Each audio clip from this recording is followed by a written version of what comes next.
All right, looks like we're live. This is Dave Nelson with the Industry Cooking Happy Hour.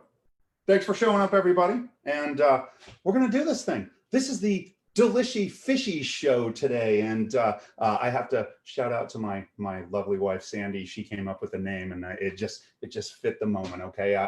We are going to make a fish dish tonight that is just going to be utterly delicious. And we're going to have a good time doing it. I want to kind of check out the feed over here, see if anybody's showing up, and make sure that people can ask questions as we go along. I usually have time to, in between fish things to check that out. And so let me go over here and get a little look at that. The rest of you guys get a little drink, and we're gonna have a good time tonight. This is the Industry Cooking Happy Hour. Da, da, da, da, da, da, da.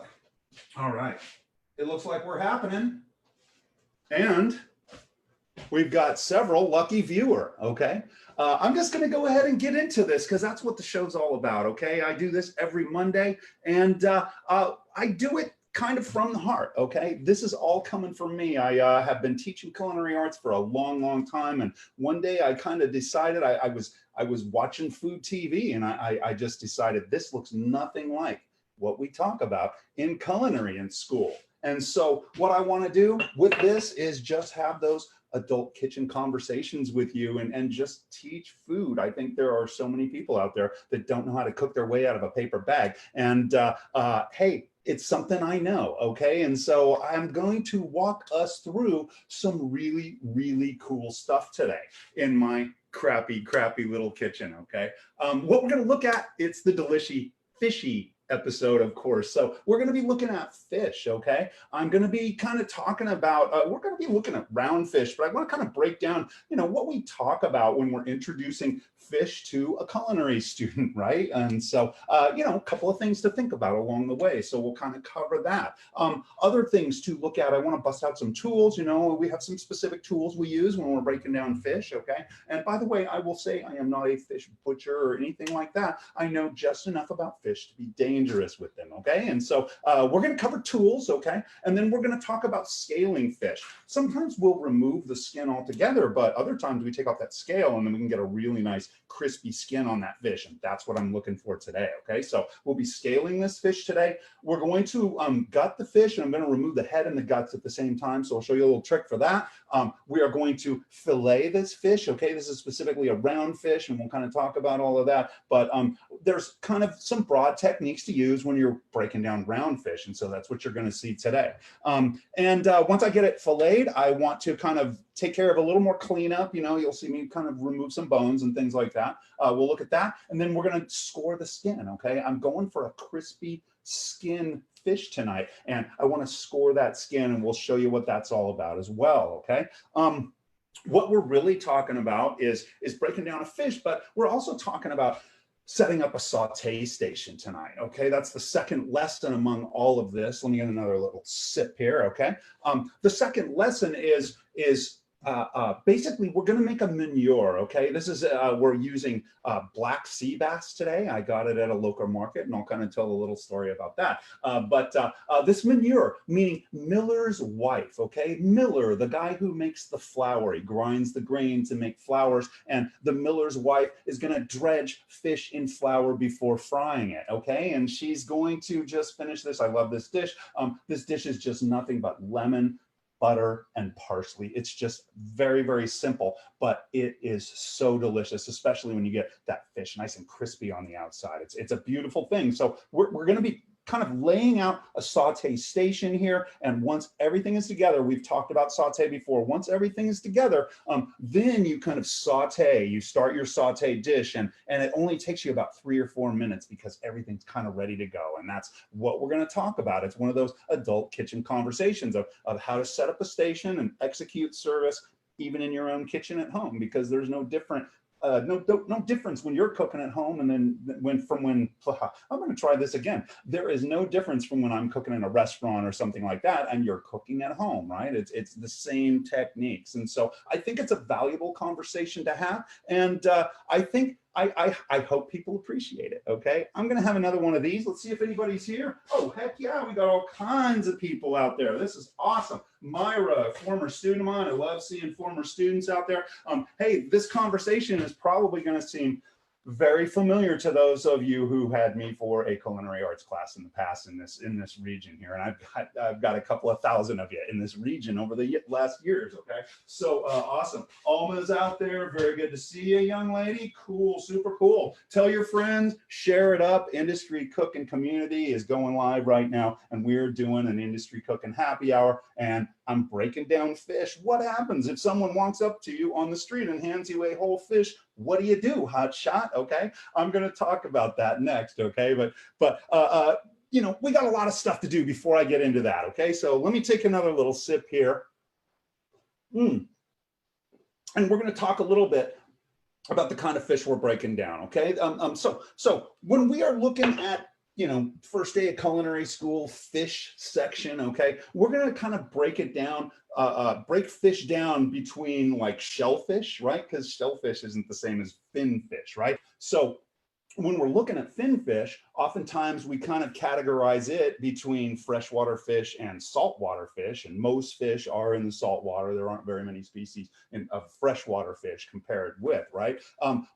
So we have those two types of fish, and we also have those other fish, andromenous fish, like salmon and trout that might go out to sea, right, and then come back and spawn and that whole thing, right? So they live in saltwater environments and freshwater environments. So we kind of talk about that sort of thing in culinary school, right? And then once we talk about that, we start breaking it down into body types, right? And this is where we're talking about the practical stuff and what it's going to look like to start breaking things down. So as far as body types go, when we're looking at fish, we are either looking at a round fish or a flat fish. There's two main body types. Sorry, but it is a happy hour. Now those body types, flatfish. Okay, let's get over those real quick, because there's only about 4 or 5 flatfish that like a human being is commercially going to see out there, you know, on a plate or something like that. Flatfish are things like halibut, flounder, turbo, plate is another one, P-L-A-I-T-E, right? And so these flatfish, they swim horizontally, right? Like the horizon, right? They have eyes on both eyes are on one side of their head. They wind up with 4 fillets when you break them down. I get 2 fillets off the top, I get 2 fillets off the bottom, and that's kind of what flatfish are like, right? And next, most fish in the world that we're going to see are going to be built along the basic chassis of a round fish. Okay, that's what we kind of call it. Okay, and there are variations in this. Like tuna looks a little different from, it's kind of the similar, right? They're built along the same chassis. Like I say, I should just kind of stick with it. But something like an opaca pocket is really weird. Monkfish is built a lot different, whole different chassis, right? And so you'll see these exceptions, but for the most part, round fish are going to break down in a similar way, and that's what you're going to kind of see today. So before I get into breaking a round fish with you guys, I want to talk about some of the tools. Let's see if anybody else is out there. Ms. Stephanie Lamore, I love you, gal. Good luck out in Texas. And Evans out there, always a pleasure to see you, sir. Thanks for stopping in. So let's look at tools. As I said, okay, I'll bring a few things over. Yeah, da da da da da da da da da. And I got all kinds of stuff to show you. Okay, so let me I guess I'll just pick them up one at a time. Okay. First of all, I'll just kind of talk about the knives. Okay. When you see a fillet knife, okay, they usually are kind of longish, very, very thin bladed, and very, very flexible. So this is semi-flexible. They make them even more flexible than that. Okay, so that's you're going to see me do most of the stuff today with this fella right here. Okay, that flex is good because you can bend the blade right up against the bones and just get every little bit of meat off of that bone. Okay, I'll kind of show you. I mean, on the countertop as I'm cleaning fish, I can bend that blade and just get right along the bone and get every little bit of meat. Okay, and so that's kind of what that looks like. Next, I have a steel. These two go together. When you are butchering, whether it's fish or meat or cutting lettuce or anything else in the kitchen, herbs, whatever it is, you want to have a steel there. This is one I've got. It's got to be the most underappreciated piece of equipment in the kitchen, so I always try to emphasize this. This is a pretty old school one. I like antique stuff, so sometimes I bust out some old school stuff, okay? Let's see. Here's another knife. This is kind of a Japanese knife, and I'm going to show you one technique where I'm kind of ripping through bones. So I wanted a knife that was nice and sharp, fairly light, still a little bit flexible, but able to kind of rip through a couple of heavier bones, okay? I'm going to do one fish in a, or maybe two fillets in one style and two fillets in another style.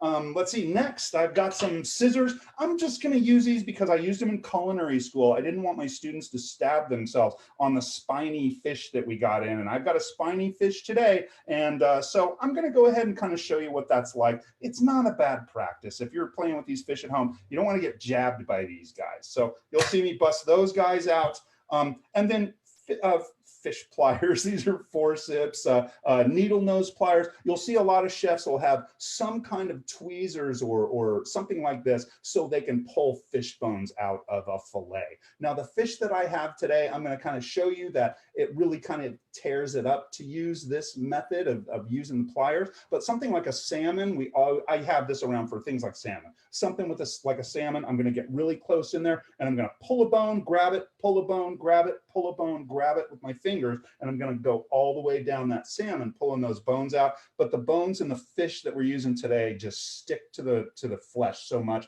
that this is just going to tear it up. So you're going to see me just cut those bones out, and I'm going to show you a really quick and easy method for that, okay?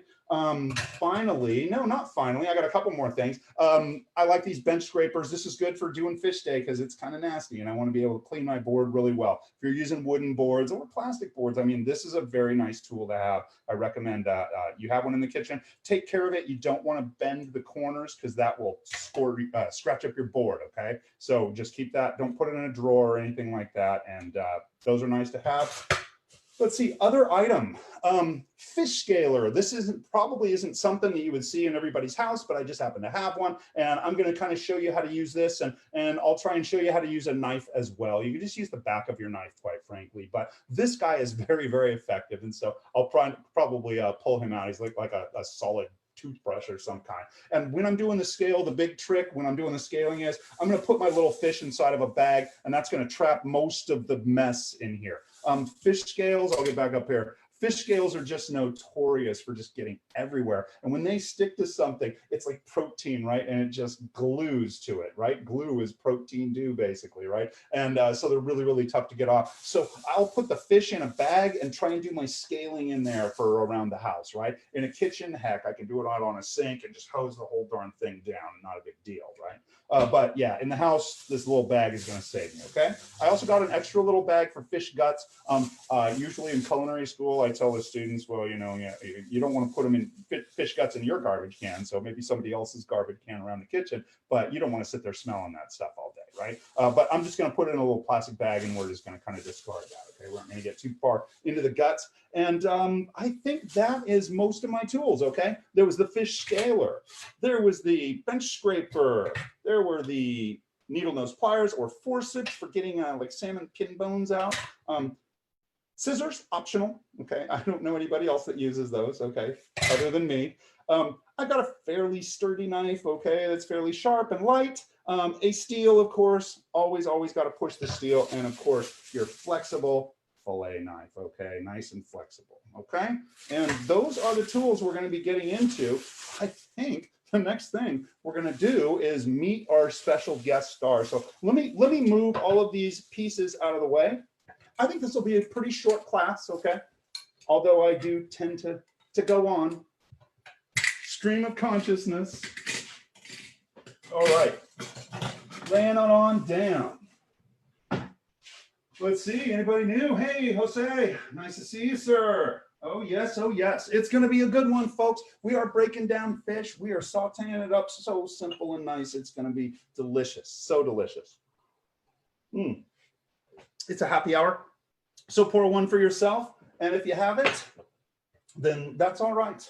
You don't have to, but you do need to stay hydrated, especially during these trying times, okay? So let me pull out my fish. I'm gonna wash up and we're gonna get into this.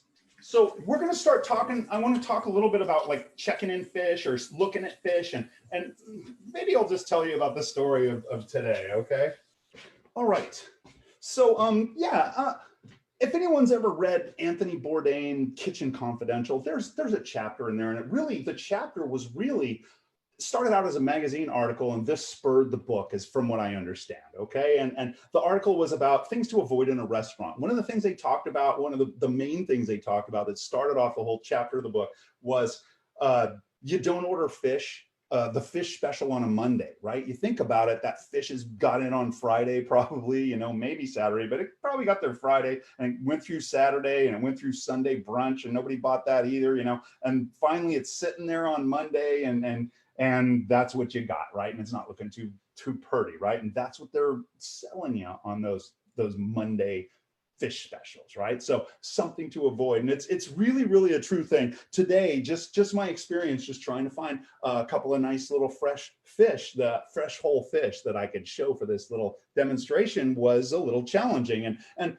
I kind of understand it, because not everyone wants to carry whole fish. It's kind of intimidating for a lot of people. I mentioned earlier, you know, you hand some people a whole fish, they don't know what to do with it, right? And so it's a little tricky to even find them in the first place, but just kind of going to all the fish markets in town today kind of reinforce that idea of, you know, Monday fish is not the greatest. I'm sorry to say, but I eventually wound up going to the little Chinese market up the street here over on Broadway, you know, and they had live fish in there, and so I got the freshest possible, and in fact they were a little too fresh, you know, a little bit about that. You're going in there and you're picking out a few fish, and it was very hard to communicate. Okay, I wish I spoke more languages, and it was very hard to communicate. And I just was trying to get across, hey, kind of knock them out a little bit and then wrap them up. I don't want you to break them down. I need it for a class. I want to kind of show people how to break fish down, right? And so long story short, they put them in bags and everything, a couple plastic bags, and they were still alive. They were still flopping around, so they weren't stunned or anything like that. And one of them busted out of one bag while I'm trying to cash out, right? And I'm dropping my credit cards and my money and everything like that. And one fish slithers out of its bag, and one of them busts out the corner of another bag. So I got these two fish. I mean, they were in the bags for like 30 seconds before they're flopping around all over the counter. The whole time I was just trying to tie this one fish in a bag, and he flopped out the corner. Like I said, it was a mess. And, you know, I'm just driving home. I'm getting a phone call on the way home, and there's fish flopping around on the floorboards of my car. It was good times, right? So I guess bottom line, moral of the story, it doesn't get any fresher than that, right? Okay, so anyway, I got them home, and I've got a couple of round fish here, okay? Now, we've got the fish on ice. And the reason for that is fish breaks down very quickly once it dies. That meat is returning unto the earth, just like our bodies do when we die, right? And you know, the ocean is much colder than the outdoors is. So fish break down at a really low temperature. So anytime we bring in fish, we want that fish to be packed on ice. And if you're in a fish market and they're offering to pack that fish on ice for you, you need to say yes, please, and get a little ice for that fish, because that fish, as soon as it's dying, it's breaking down and it's going bad super fast. Red meats don't do this like fish does, okay? Seafood does. So we're keeping it on ice. Now, a couple of things to look at when you are checking in fish. You want to look for bright, shiny eyes. We'll get that up there a little bit. Bright, shiny eyes, okay? You don't want to see cloudy eyes or like a cataract, if you know what that looks like. If you see, you know, your grandma's old Shih Tzu dog or something with the cataract, right? So you want very clear eyes. You want red gills. If you look in there, let me pull them up. You want very red gills, right? Super bright red. Let me get that up there a little better, okay? Sure. There you go. You want them to look like almost the color of blood. What you don't want is the color of liver, okay? You don't want liver color. That is bad. That's kind of an off shade of brown if you're unfamiliar, right? So beautiful gills are what you're looking for. Beautiful bloody red gills. You're looking for a lack of sliminess, okay? You don't want it to be slimy. You don't want it to smell like rotten fish, okay? That smell of the ocean that you get when you're driving to the ocean, you know, you start smelling it. That's not what I'm talking about. I'm talking about the fresh, briny smell of the open ocean, not the rotting seaweed smell and dead fish smell of the shoreline, okay? So that's what we're looking for with this fish. When you smell the fish, you shouldn't be picking up dead fish or dead seashore. It should smell like the open ocean, nice and briny, okay? Hopefully when your fish come in, they have eviscerated it. There are no guts in it, because if they leave the guts in, let me adjust that. If they leave the guts in these things, those guts are full of, you know what, they're full of dookie, right? And so bacteria is growing in that, and that is making that fish break down even faster. So we're gonna get those guts out of here, hopefully in one big fell swoop, okay? And other things, you know, scales are not falling off on your finger. You know, you get a fish and the scales are all coming off of it. That fish is coming apart at the seams, okay? You don't want that sort of thing. Another thing, here's one I'll kind of talk about. You don't want gapping in the flesh. And what I mean by that is when you look inside of a clean fish, like a salmon or something, you'll see the meat busting open. You'll see it flaking apart in there. And what's going on there is that fish has been mishandled. When you pick up a fish, you want to cradle it like a baby, okay? You don't want it like hanging over one hand, because what's happening on the other side of that fillet is that flesh is gapping there and it's opening up those flakes, and your fish is going to just look really, really choppy. You know that video of those guys in Seattle where they're tossing the salmon to people? I don't want that salmon. I want a salmon that has been loved and cradled its entire life. The more you're moving that flesh around, the more it's opening up gaps in the flesh. So we want to totally avoid that sort of thing. And if you see a bunch of gaps in the flesh, that means they've been tying that fish in knots down at the fish factory where they make fish. Okay, let's see. Those are several things to look for. We talked about the shiny eyes. We talked about the bright red gills. We talked about the lack of slime. We talked about the smell. We talked about the scales hanging on tight, right? Oh, another one, just touch the darn thing. If you're leaving golf ball divots in it just by touching it, if it doesn't spring back, that fish is really going to be a problem for you, okay? It's already dead, and it's going to be even deader by tonight's service, right? So you don't want any of that stuff, okay? So that is my little spiel on checking in fish. I told you we were going to talk about that culinary school stuff, okay? It is industry cooking happy hour. I hope you guys are enjoying. Anybody else out there? Anybody out there? Oh, Mr. Roberto Reyes, how's it going, brother? Very good to see you. Oh, yes. Oh, yes. Whew. You can stick the fish guts in a Ziploc bag and freeze it, and then when it's garbage pickup day, you can take it out. Good one. I like that. I also always had a lot of fun just telling the students to hide it in somebody else's trash can.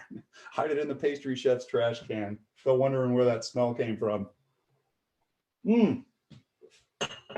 I never said I was a good man. Okay. So what I'm going to do, I think I'm going to set my camera in one spot, and we are going to break these fish all the way down. So I'm going to do one at a time, dropping him right there. Just making a little room, little scene change here. And the first thing we're going to do is a little safety track here, okay? Now, when I was doing this with my students, I would have them snip the fins off, because most of these fins have little barbs with them. There's one usually down here on the fish I'm used to, Branzino, there it is right there on this end. And that's the anal fin is going. And then there's a couple of fins along the back. This big one up top, there's some spikes here. When I pull that up, this is what I'm worried about right here. Boy, let me kind of change the angle on that. That is what I'm looking at. You see those? Those are really sharp barbs, and that's the defense mechanism. And I want to kind of pull those out so I don't jab myself when I'm doing this fish, okay? Now, I'm about the only person you're going to see doing this. I'm only talking about it for safety's sake. There's a barb on this next set of fins here too. And there's still another fin or two. There's one right here. This one has a little barb in it right there. Okay, it's his arm, a little armpit. Ouch. And now I'm going to flip them over. They look a little weird once you get the fins off them. I'm going to pull this one off. And I'm going to pull this one off. So that was 4, 5, 6, 7 fins. Can't grab him. Here's the last one. And I'm only doing this just as an optional step, just because some of those little things have some spikes in them, okay? Now, fins, another reason to do this is fins typically, if you throw them in like a fish fumet, a fish stock, fins are super dark and they tend to color it really black, okay? So we tend to leave those fins out of the old fish stocks, okay? So I'm gonna drop that right there. I got a little basket in there. And one fish is ready to go. I'm gonna take off the fins on another one. And I'll just do this one real quick. because I talked about it already. So there's one. Yeah, it stuck to me. Yeah. Here's two, kind of spiky. Here's the you-know-what fin. Here's the dorsal fin. And maybe another dorsal. I don't know what these are called. I don't know. I'm not a marine biologist. Not getting this one. Okay, here we go. And let's see, one right there and two more. And once I'm done, I want to give these guys a quick rinse because there's fin juice on them. Fin juice. It's not just for breakfast anymore. Okay, so I'm pretty confident that I'm not going to get stabbed by these guys. I'm always nervous of these guys when they have their fins, especially when they're alive and kicking. Now, the next step I want to do is scaling, okay? That's going to be the next part. And so we mentioned using a plastic bag. And I mentioned also using a couple of different knives, okay? So I guess you can still see that. I'll just slide that aside.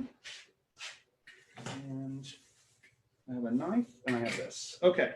I think I've got everything. So I've got my fish scaler, but I'm also going to bring in this knife to do a little of this too, just to show you that. And what I do is I put it in the bag head first.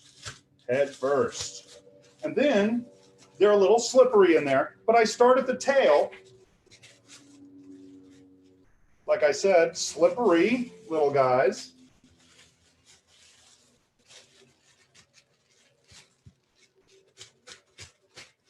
And those scales just come right off with this thing. This is really, really effective, okay? If you're using your knife, you're just using the back of your blade. Now, I just did that little section right there very, very quickly. And now I think I'm just gonna grab a towel so I can hold on to this thing. Just one moment, guys.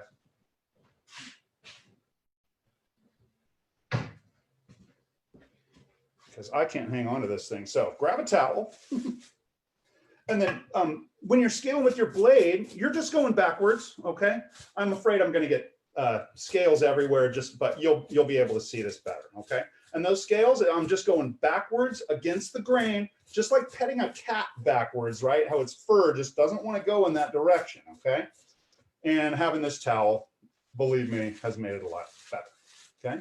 So moving up on the fish, getting those scales off. And if you're going to eat this skin on this fish, believe me, you don't want the scales on there. It's going to be like pieces of plastic in your mouth, okay? So one side is done, and I didn't use that fancy scaler. I just used the blade of my knife for most of that, okay? We'll flip them over. I'll do it a little more with my knife.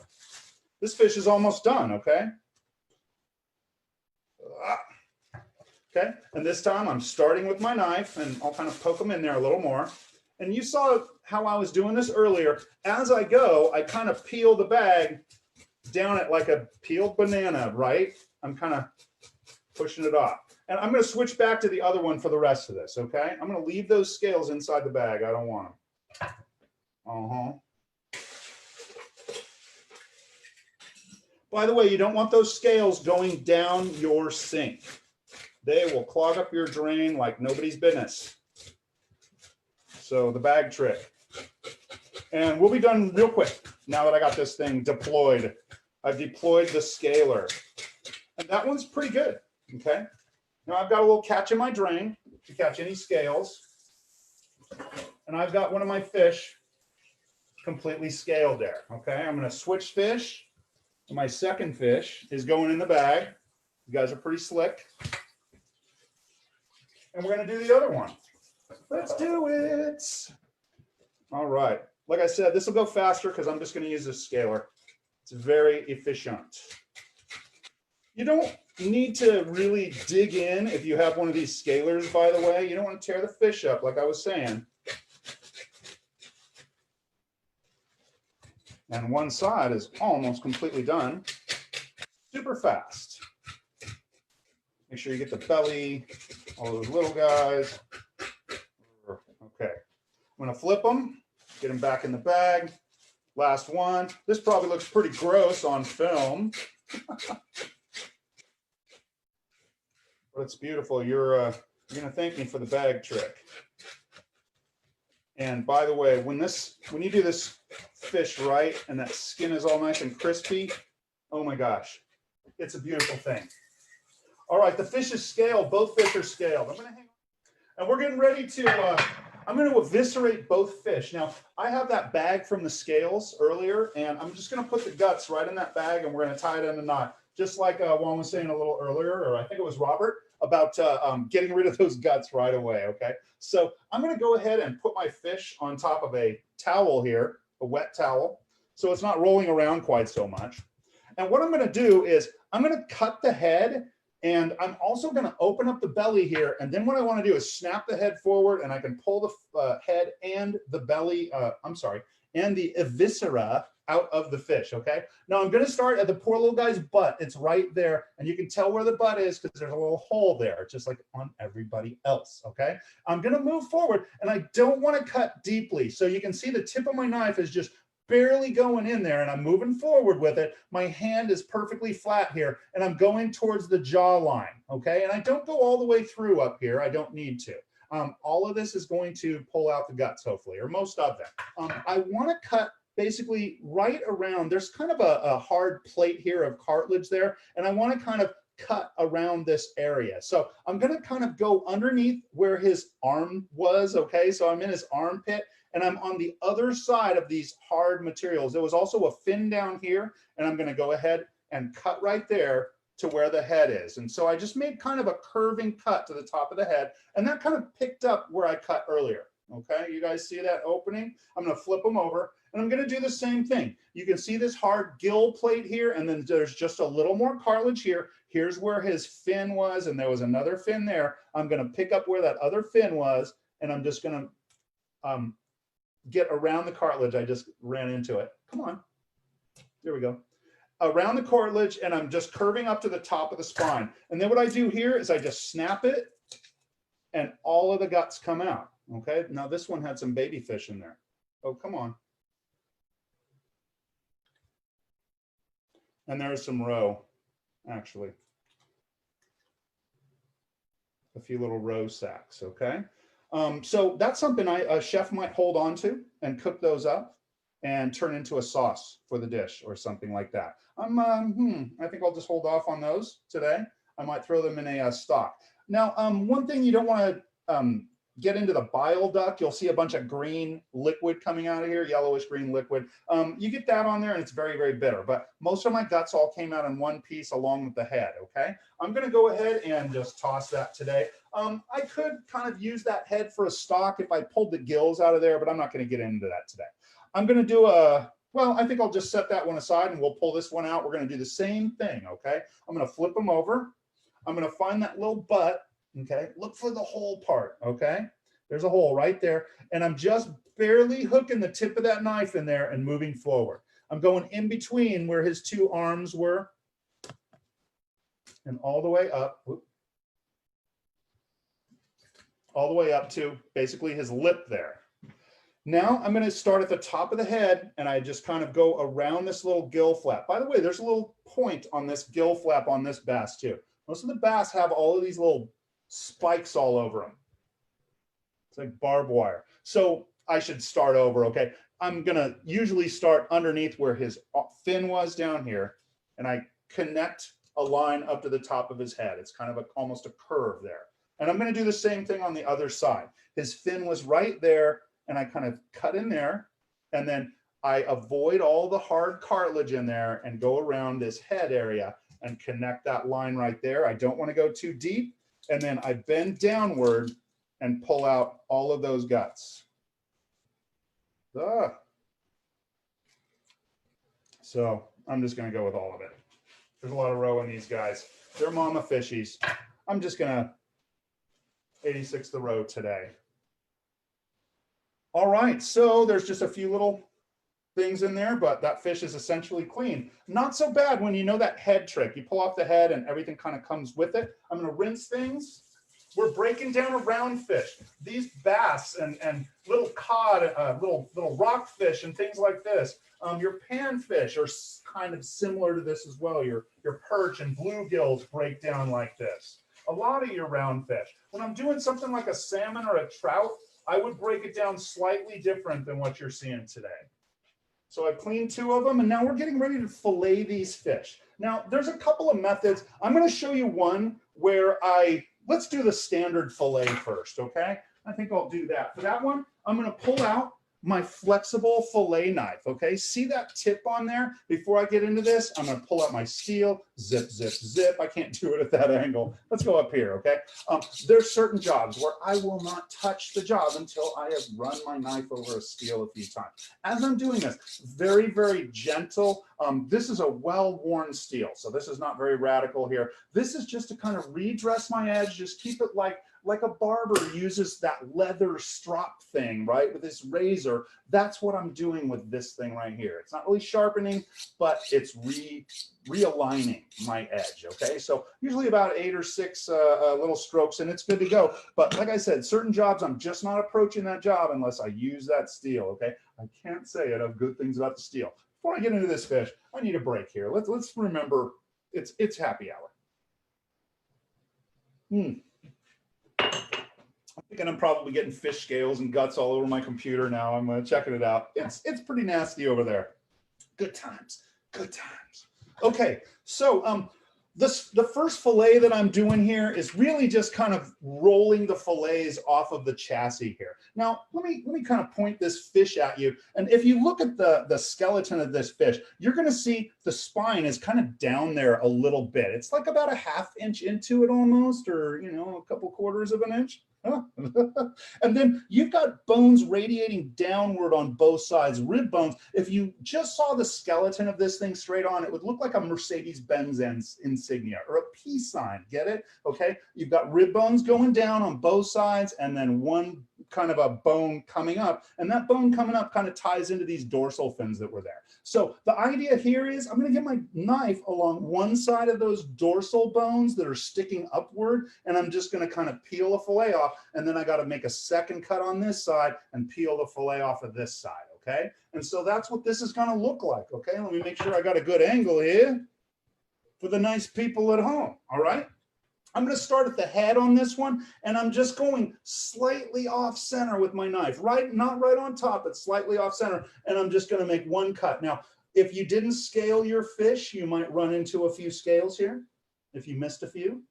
But otherwise, you're seeing me go straight down the line. One thing I want to point out, this hand right here, my left hand, is perfectly flat. Nothing hanging down, any little things hanging down, they could get hit, right? Another thing I wanted to point out is what you just saw. I wish I could do it in slow-mo for you, but you just saw me do one long, smooth stroke down the length of that thing. So clean, right? You don't want to chip away at this thing, okay? So I'm going to do another one. When I do this one, you are going to hit some bones, so you're going to go, I'm going to go up and over that, but then I'm just going to keep the pressure on those bones, flattening out that blade and just trying to get every bit of meat off of that skeleton, okay? So you saw one stroke. Here's my second stroke. I got to get up over that little bone in front, and then a second stroke. My thumb here is holding up the fillet, by the way. And again, I am flexing that blade, okay? That's 2 strokes right there, and you can see the bones through there. That is a good thing. I'm going to do maybe one more. And I've gotten most of that fillet off of there. That's about all I'm going to get, okay? This is a perfectly fine looking piece of fish to use for a stock pot, but I want to go ahead and take off another fillet on this side. So this time I'm going from tail to head, and I'm going to do a second line across the top because there are bones radiating upwards that I don't want to run into. I want to be on top of those bones. Okay, one long smooth stroke, and now I'm going to do a second one. I got to hop over the spine a little bit. And again, I'm putting pressure downward and flexing my knife as it goes down. So that was 2 strokes. Here's a third stroke. It's always harder to go tail to head. And I'm picking up some bones in there. But I've essentially removed most of anything I'm going to be able to get. Now, there's still some belly here, but the meat on there is just so thin that it's really nothing negligible or nothing that you're really going to get much out of, okay? So that's fine going into a stock pot like that. I did the same on the other side. So those guys were just peeled off. And there's another method that we use, and this is a little more of what you'll see if I'm doing a salmon or something like that. In this case, I'm going to get on top of the spine here, and I'm just going to wrench my way straight down this thing, like my knife is a T to the fish, okay? So here I am. I'm on top of that spine, and you'll hear me ripping through bones here. I was going to change knives for that, actually. That's what I got this knife for. And my knife is, oh gosh, it just went right through my fillet. I'm not used to this little guy. Oh, I'm killing it. Oh, I just destroyed that side. Bummer. But it got me through the rib bones. But yeah, look at that. Bad, chef. Bad. I haven't tried that little knife. I don't think I'm going to use that for this one. I think I'm getting rid of this towel for this. And I need to get over at the side of the board here so I can kind of angle my knife downward. And again, I'm kind of holding up that fillet with these fingers and I'm ripping through these bones here. Come on, there we go. And now for the rest of it, it's just going to ride on down. Come on. It's catching on these bones right here. Oh, darn. I destroyed this little fish over here. Bummer. So normally I'm doing the other fillet job with these types of fish. When I rip through the bones like that, that's what you're going to see when I'm doing salmon. And I was trying to do like a salmon breakdown on this thing, and I wasn't getting through these bones, and that's when I started slipping off and just chopping this guy to pieces. So very, very bad on that one. But we got plenty of fish for dinner tonight. Now, with this method, let's say I was cleaning a salmon or something, you're going to have these rib bones that I just ripped through. So you go over on the underside and you get under those guys, and that's when you kind of shave those out, okay? And that's where you'll get your little salmon belly pieces and all of that. Now, earlier I was talking about, yeah, you'll lose a little bit of belly on these things, but it's just like almost nothing there. So I'm just going to trim that out. And oh my gosh, how embarrassing. I just destroyed this poor little guy. And I think I got to clean this guy up. Oh, this is the other one I got to clean up. I think I left. Yeah, this one has rib bones on it. I just destroyed this poor guy. So again, this hand is flat. I'm getting under those rib bones and shaving them on out. All in one piece. Come on, get in there.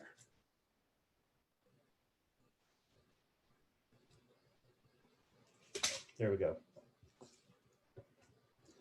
And that's really about the shape of the other one. I just have a big old gash in it, okay? But we're not getting this belly piece. There's not gonna be much flesh there, okay? Once you get those rib bones out of there. Now, what we wanna do is we're gonna feel these, and there's gonna be another little ridge of bones here. And there's a third cut that I do on these guys to remove the bones. I'm gonna do these guys maybe last. Here's my bones. So this is what's called the V cut. I can go in there. I was talking about using pliers earlier, or needle nose, and you can go in there and you can kind of run your finger again against the grain on these bones, and you can find them and you can kind of pull them out. But these bass bones just really hang in the flesh, and they'll just rip up the meat. Rah! They don't want to come out. So I tend to do what's called a V cut. You can feel these bones here. Those are the wrong bones anyway. You get that. That was at the top. So right in through here they are. There's just a little line of bones, and they only go in about an inch. And so what I usually do is just cut them out with a V cut. I feel where they are. I run backwards against the grain, and I feel where those bones are, and I make a little cut in there, and I make a second tiny little cut right along them, and I just take a little sliver out of this. And there's all my bones in there. And after I do that, I tend to like split these guys long ways and make thin pieces that I can saute up. Okay, so let's just keep doing that. It's on the inner area where the viscera was, okay, the guts. And so again, I'm just going to feel for those bones. They're right there. And I just do a little tiny V cut and pull them out. Now, those little bones might bug you, but some people just don't are not having it, okay? And then I feel it, and yeah, I just cut them all out of there. And then I just kind of cut across it and make kind of long strips. Okay, and this one here, the bones are right here. So I make a little V and remove that. And just feel it. I left a little bone there.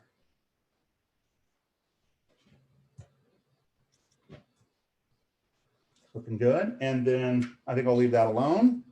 And then this poor guy just got destroyed. I'm just going to do this. I'm not feeling, oh, there's some bones in there. A little bit here too. I'm going to remove them right here. A tiny little V cut, and I don't think I'll worry about this over here. There's actually a little rib bone at the end. And yeah, I am so sorry. I totally trashed that one fish, but the other guy came out beautifully. Those are all the pieces from that. So let me kind of lay those out. And we're going to start looking at sauteing this fish up. Oh, I got one more thing I want to do. Now, the next thing I want to do before these are ready to go in the pan, I got to season them, of course, and everything, but I also need to score them because I left the skin on these. And when you cook this, the skin contracts much faster than the meat on the other side. And so it's going to curl long ways. You'll get these long tubes here. So we want to go ahead and score that skin. There's a trick to this, and we need a super, super sharp knife. Again, I'm going to go ahead and steel it up. Actually, maybe I'll use this fella. I'm going to try my new knife again. I just got this little knife. This might be a good one for my scoring here. Now, the trick with scoring is I don't want the blade going straight up and down. I want to angle it radically and just cut like barely edge along that skin, barely cutting into it. I don't want to cut into the flesh, okay? I've already mangled these guys enough as it is, right? And so it looks like this, okay? I've got the skin here. I'm going to move over to the edge a little bit, and maybe I'll just go angled cuts here, and I'm just really, really at an angle, not straight up and down, and I'm just kind of cutting through it, and it's working beautifully. That's what this knife is for. Okay, I'm basically just laying it right on there and scoring that. And once that's done, I think I'll lay these on a plate here. But you can kind of see the scores in there, right? And I'm just going to keep scoring things up. Flip it on over. I think I'm just going to get rid of that piece. And again, very, very flat. Cut all the way across. Let me try this other one again. Ah, there we go. That one's working better. Beautiful. Beautiful, chef. Very nice. Okay. See the scores? Okay. Let's do some more. Very, very flat, not straight up and down, flat. And I'll zip right through these guys. And we're getting ready to set up a saute station right now. Come on.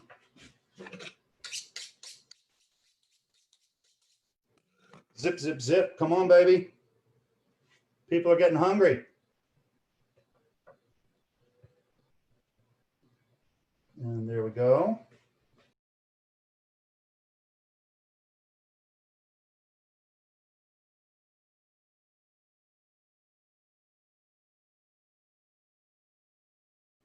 This black bass, by the way, this is going to be delicious, especially the way we're cooking it, just so simply. We are getting into a classic Meuniere here in a second. And there's just nothing better. It's just so simple. It is butter. It is lemon. It is parsley. A little bit of salt, actually a lot of salt. That's going to be one of the things, okay? So we should talk about that right now before I do anything else with this fish, is we are going to season the daylights out of this fish, especially the skin side, okay? One of the things I love about this crispy skin fish is when you do it right and you season that fish up really, really well, the skin on this thing tastes like fish bacon. It is super awesome. So that's what I'm going to do now. I got to wash my hands before I can touch this. I'm going to season it up, and you're going to see me really press some salt on this skin, and then I'm going to kind of clean a little bit of this mess up, and we're going to set up a saute station because prep time is over, okay? All right, so I'm going down with a ton of salt. I'm not lying here, guys. Check this out. Look how much salt I'm crusting on these guys. It's a lot. The key to this dish is a lot of salt to bring out those flavors, to bring out that nutty butter flavor. We're going to be throwing a brown butter on this, by the way, and that brown butter is unsalted butter, so we need enough salt for the sauce as well, and just everything. It's just super good. So that's a lot of salt. Can you guys see this? I'm talking a lot of salt here, okay? Now I'm going to flip them over. I'm only touching the fish with one hand here. Oh, we're talking fine dining, except for this fish that I mangled. And just a lot less on this side, just a smattering of salt on this side. That's pretty good. And I'm going to set those guys aside. I might even put them in my fridge for now. I think I will. Let me clean up. We're going to do a scene change, transition into the next step, which is doing our saute station. I think one thing that I'm going to do as I'm cleaning up is I'm going to start a fire underneath my pan, okay? My pan's right here. And I'm just going to put a low flame under there, maybe like 2 out of 10. Okay, you guys see that? And I'm just going to start getting this pan a little bit warm. Looks like something spilled in there. And I'm going to clean up my clean fish guts. Now, all of these fish bones here and you know, pieces of flesh that still have bone on them, I'm going to make a fish stock out of this stuff. Okay, so that's going to be kind of the next stage. I've got a bag for all this stuff that I'm going to hold on to. I'm going to cut off their fins. That's kind of, like I said, going to kind of blacken the stock. But the rest of this is going to make a nice fish fumet. For a fish fumet, we want good white flesh fish. Not something like salmon. Salmon doesn't make a very good fumet. It's too oily. Tastes very fishy. All right. So as I said, we're into scene changes here. So patience, please. I thank you. Let's see who's out there. I got Jim Turpig out there. Henri is out there. Awesome. Good to see you, young lady. Johnny is out there. Thanks so much. Awesome. Miss Sandy Nelson. The lovely and beautiful Sandy Nelson, who came up with the name of the show today, the Delishy-Fishy episode. Oh, yes, oh, yes. So I think what I'm going to do is just completely get rid of this board. I don't need the fillet anymore. I don't need my fish breaking tools. So all that stuff's going away. This board's going away. I'll give it a little rinse. Oh, yeah. I got to give it a little rinse.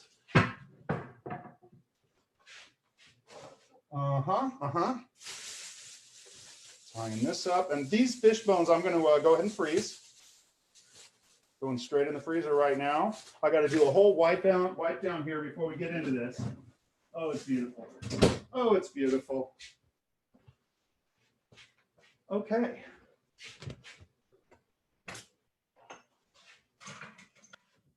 Oh, yes. Boy, I certainly did mangle a fish there. I should have stopped on that first one. But really, that second one, I'll do a salmon show one of these days, break a salmon and show you what that second method looks like, where I'm ripping through the bones. That's what we're doing.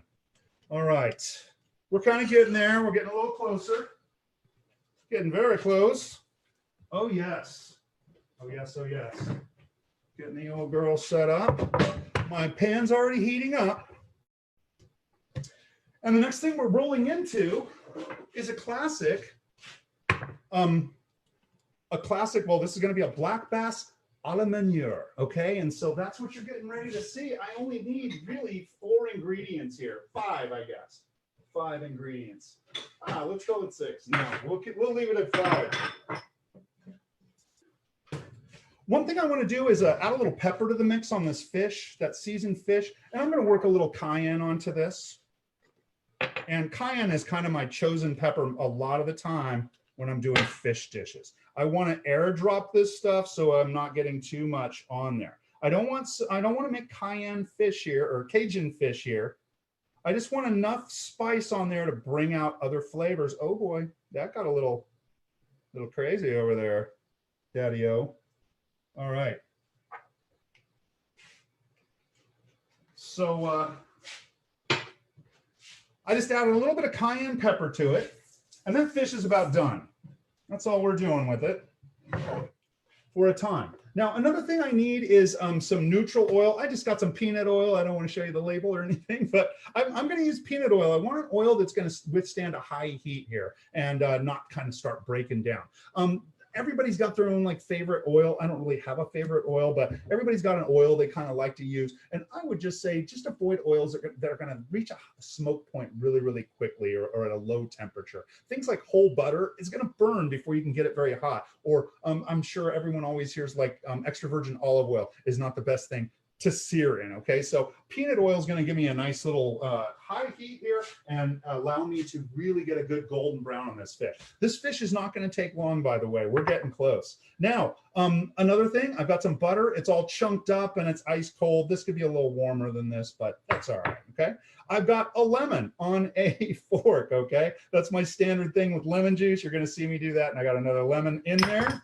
And then finally, I've got a little bit of parsley here. Don't forget, I put tons and tons of salt on the underside of this fish. I have started to heat up my pan. I need to have a plate ready to go here because, again, saute work, this is super, super quick stuff, okay? I want to make a point here that everything I need for this saute dish is present before I fire, okay? If I am firing this thing and I don't have butter here or I don't have my lemon ready to go, I got to go find a knife to cut my lemon, oh my gosh. Hey, I'm not ready to saute, right? This is how all restaurant work. And if you're entertaining at home, you want it set up like this too, right? You want to have everything close to hand and right there. Other things I need, a couple of tools, right? I've got some tasting spoons. I got some big spoons to kind of deal with sauce and things like that. I got what is known as a fish spatula. Ooh, let me get that up there. Slotted, so I can kind of daub off the fat off of those pieces, okay? I think I have everything I need for this dish. So what I'm gonna do now is I'm gonna throw a little peanut oil in this hot pan. And again, just any oil that you guys like to cook with. I need a pretty good amount of oil here, but I'm not pan frying. This is more of a saute dish. So I just put in about a tablespoon and it hit that pan and it's pretty hot already, okay? Which is a good thing, okay? Oh dear. I'm gonna move a few things. You don't need to see it all right there. Let's just kind of do one thing at a time. I got fish on deck first, okay? Now, what's going to happen here is we're going to be showing off this crispy skin, so that's our presentation side. We want that presentation side to always go down first. When I'm doing fish, if I take the skin off, the presentation side will be the bone side because underneath this skin, it looks funky. There's like fat under there. It's delicious fat, but it like streaks gray when it's visible. So when you're searing fish, the presentation side is the bone side, unless you leave the skin on and scale it and score it like that, okay? This is going to be delicious. I am really hoping to get just a little more heat out of this. And I've turned it up to about 5 out of 10, maybe 6. And right now I'm hitting the smoke point. I just saw a little wisp of smoke roll out of there. So I'm gonna try throwing down one piece of fish and see what happens. Oh my gosh, you guys hear that? You hear that sizzle? I love it. I'm gonna start throwing down more fish. And the important thing here is we don't wanna crowd the fish. I just kind of dropped that one a little abruptly. You wanna lay the fish down away from yourself, I should say. Safety first. That pan is so hot that there's not really a lot of sticking. I want to roll the fat around there a little bit. And I think everything's kind of rolling. One of my pieces rolled over. I didn't want to do that. Let me fix that. Oh, darn. Oh, darn. Putting them upside down. All right, let me flip this guy. Did not want to do that. I'm getting a little bit of curling in the skin, but that's all right. And right now, we're working on getting golden brown on the bottom of this. Now, sometimes you'll dredge this in a little flour, but other times, I feel like I can get a nice crispy skin without that. I'm gonna add a little more fat in there, and then you're gonna see me kind of dredge a little oil or fat over the top of these to kind of help cook the top as well. They're gonna spend most of their time on one side here. And I'm just going to dredge a little fat or baste a little fat over the top of these.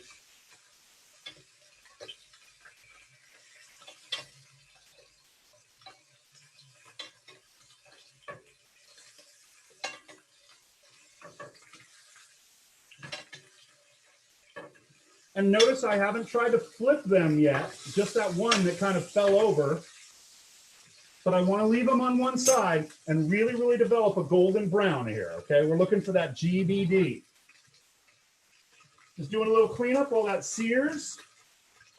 I think what I'll do is I'm just going to, standard kind of technique here, I'm going to be plating it on 2 plates that I have ready. And then I'm going to be making the sauce and pouring it over. Now I'm going to just take one little look at a piece of fish here, see what we're looking like. Everything, and I think I'm going to go ahead and start flipping some of this fish because I think we're going to see some golden brown on the other side. Yes, indeed we are. Very crispy skin. And I've got so much of that salt on there. It just comes out like fish bacon. It is just delicious. A few pieces curled up a little bit where my blade didn't quite cut that skin.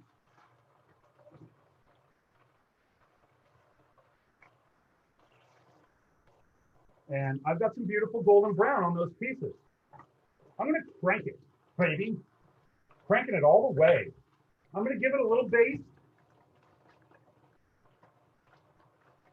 Now I could toss in a little bit of a pat of butter here and kind of help basting, but I don't want to do all of my searing in butter. I needed that really high heat to get that first side done. So I'm just developing a little more golden brown. I'm spreading those fillets out so there's space between them. I don't want them sitting on top of each other. And again, I'm getting the bottom of it crispy now too. Beautiful stuff. I'm going to go ahead. Now these fish are about done, so I'm going to go ahead and kill the heat. I'm turning it all the way off. Oh yes, oh yes.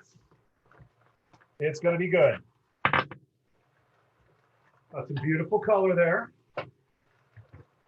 And while that's kind of cooling, I'm going to go ahead and I'm going to put the littlest pieces down first on these plates.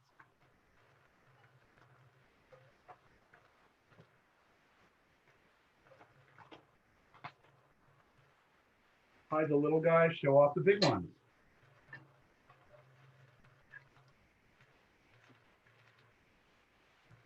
Showing off that beautiful skin.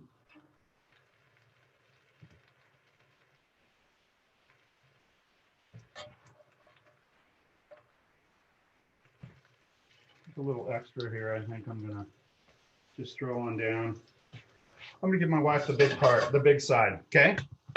All right, so now the next thing I wanna do is degrease the pan. This is standard saute technique. You'll do your searing first and then degrease the pan. So I'm just gonna set that there. And I'm pouring off the fat that I seared in, but I'm not pouring off those little golden brown bits. You guys see those? I'm leaving that in there because that's flavor. We call that fond. That's just crispy little fish bits. There's also a little of that salt from the skin too. Now that fat that I just cooked in, I'm going to set that aside. We don't need that anymore. And my pan is off here, okay? I need to cool this thing down because I'm going to be throwing whole butter in there. And that whole butter is going to burn if it's too hot. So let me just cool it off a little bit. Come on, baby. Come on, baby. Yeah. And then what I'm going to do is I'm just going to throw in a bunch of butter and move it around fast. All I want to do is melt this butter at this point. I don't really want to cook it or brown it or anything. So I'm throwing in, like, this is my sauce today is butter. And I'm throwing all of this in, and I'm just going to start rolling it around and cooling the pan off. I just want to get this butter melted. I'm not trying to brown it or cook it or anything like that. There's a little bit of water in this butter, and it's going to deglaze the golden brown little niblets on the bottom. And I'm waiting to get this melted. Once it melted, I'm cooking. Once it melts, I'm cooking again. We're almost there. I think I can go ahead and turn on the flame now. So I'm going to turn on a flame, and I'm going to go about 5 out of 10, maybe 4 out of 10. And what I want to do, you're going to see this starting to snap, crackle, and pop, and I'm going to swirl it. And you see all the white stuff floating around? That's going to start browning, Okay, you're gonna start hearing snap, crackle, and pop, and the white browns, and it makes a delicious, nutty tasting concoction called brown butter or beurre noisettes. Hazelnut butter is what it means in French. Beurre noisette. So I'm going to kick up the heat just a little more, just because you people have places to go. And as this is cooking, my next item on deck here is going to be some parsley, okay, and also my lemon, and that is going to kind of stop the cooking when it gets to where I want. Now you're starting to see it bubble up. You're going to see big bubbles come up, and then they're going to go away, and then they'll come up again, and then they go away again, and then you usually have your brown butter. I'm going to continue moving this, and I'm toasting the milk solids right now. See the bubbles, how foamy it is? That foam will go away. And I'm on standby with my other ingredients that are going to cool this off. The lemon juice and the parsley. I'm hitting it with parsley first. The parsley is going to really snap, crackle, and pop. Very foamy. You've got this fine foam, and I'm starting to see the foam maybe kind of subside slightly. And I see brown underneath. It looks tan under there. Maybe you guys can see that. This is our brown butter occurring. Brown butter occurs. See how it's getting a little foamy again? It started getting foamy again. And look how brown it's looking in there. You guys see that? Oh, the browner you get, or the more of the brown you get, the nuttier it tastes. This is very decadent, guys. We're going to be eating straight butter for dinner here. Very, very brown under there, brown and nutty. And I don't want to make black butter, so I'm getting ready to, I'm turning off the heat, and I'm letting the residual heat of the pan take it the rest of the way. And it's starting to get a little too dark, okay? I'm gonna hit it with about a tablespoon of parsley, snap, crackle, and pop, right? And then I'm gonna hold my lemon straight up and down, and I'm gonna go back and forth while I squeeze. Because it's up and down, those seeds are just staying right on top, and I'll get rid of them in a minute. I'm throwing lemon in there, and that lemon juice is gonna stop any more brown. So I'm gonna just kind of stop there. And Meuniere is about there. We're almost there. The trick with this is a lot of seasoning on your fish. There's no salt in here. It all comes from the fish, okay? So I'm just going to get a little taste. I need to check the balance between fat and acid here. If I taste this and it's just way too acidic, hey, I might have to throw another pat of butter in there. But most of the time, I'm just adding more acid because this is straight butter, right? And so you need to kind of make sure that, you know, the acidity is in balance. It's pretty hot.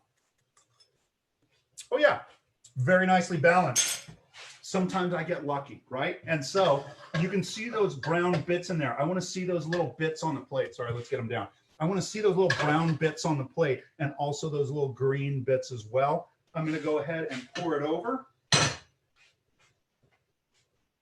Actually, I don't like to pour it over. Where'd my big spoon go? Right there. We're going to do this. Beautifully sauteed, golden brown, crispy skin, black sea bass, just drizzling brown butter over that. I'm going to be steaming a little broccoli off on the side to eat with this. That brown butter really works well with broccoli as well. But that is the plate, ladies and gentlemen. It's beautiful, beautiful stuff. This is just truly one of the great dishes on the planet, okay? And so there's another. I'm really trying to scoop up those little brown bits. I want to see that stuff on the plate. Oh, yeah. Deadly. Deadly. Very important, that idea of fat acid balance on this plate. If you're tasting this and it's nothing but butter, you need to up your lemon game, people, okay? And if it's just too lemony, oh, you went too much lemon, hey, just work another pat of butter into that thing, try and even it out, okay? But hey, it came out beautiful. I did kind of mess up one of my breakdowns there, but otherwise, I'm feeling pretty good about the execution of that plate, okay? Really, really nicely done. All the techniques are there. I gotta say, some Sometimes I get lucky and sometimes I trash my piece of fish. Okay. That's the way it goes in this game. Okay. The network is still keeping me around. I don't know what it is about me. It must be my charm. It sure ain't my looks. Okay. Hey, that was my dish, guys. We kind of talked about a bunch of fish stuff today. We talked about shellfish. We talked about finfish. We talked about freshwater fish. We talked about saltwater fish. We talked about bicameral fish. They live in both houses, right? That's kind of different. Or we call them androgynous, right? We talked about flatfish and we talked about roundfish, and then we broke down a roundfish. I showed you how to get the guts all out of there. I showed you how to get the scales off of that thing, get the head off of there, cut it all up into beautiful little tasty pieces. And then I showed you how to set up a really, really easy saute station. And I showed you a brown butter technique. I've done this brown butter technique before when I made some duck and gnocchi. Okay, that was pretty deadly as well. I think that's what I was doing with brown butter. Anyway, it's hard to keep track after all of these shows. I've been doing this since quarantine started, but hey, it's keeping me sane. And again, I appreciate you guys joining me, okay? If you have found me this time, then you found me on Industry Cooking Community. I'm doing this live on Mondays, every Monday at 4 o'clock. And I'm having a blast with it, guys. I'm really getting that culinary urge to teach, that culinary education urge out of me by doing this stuff, right? And appreciate you guys coming along for the ride. If you want to watch anytime, gosh, I got tons and tons of these videos over at the Industry Cooking channel over there on the YouTube machine. That's where I've got it, right? Go on over there and check it out. I got tons of this stuff. There's a million things I haven't talked about yet on this show and that I need to get to. So stick with it, folks, and enjoy the ride, because I'm having a good time with it too. Okay. So that's it, ladies and gentlemen. I'm Dave Nelson, your charming and somewhat appropriate host. And we have just finished up another Industry Cooking Happy Hour. And we will see you next time. Okay. In the meantime, don't forget that the party is always in the kitchen. And I want you all to always be true to your food.